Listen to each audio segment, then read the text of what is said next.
North Korea orders workers in China, Russia to return home. North Korea may have ordered about 170,000 of its workers overseas to return home, following an international ban against its labor force in neighboring China and Russia. The mandate comes at a time when sanctions may be causing new pressure on North Korea and potentially with their military, according to the U.S. State Department.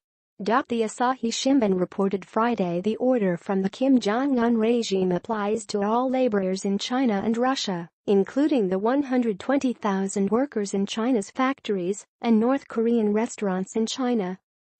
Russia also retains an active North Korean workforce of about 50,000, according to the report.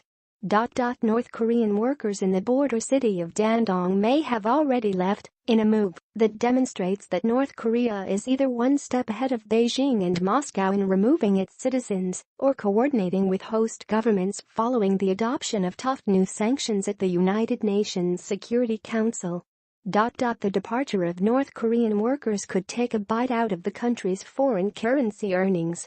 According to U.S. Secretary of State Rex Tillerson on Thursday, the latest embargoes are creating some stress within North Korea's economy and with some of their citizens and potentially with their military. Some analysts have described sanctions against North Korea workers as a double-edged sword. While workers increase the regime's revenue, their exposure to the outside world could ultimately challenge or undermine the authority of the North Korean leadership. More North Koreans are gaining knowledge of the outside world, but those who defect continue to face grave dangers in China, where repatriation is still common.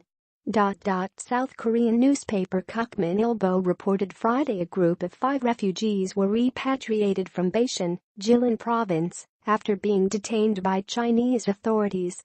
A mother of some of the forcibly repatriated refugees, who has resettled in Seoul, told the Kukmin she blames herself for their plight.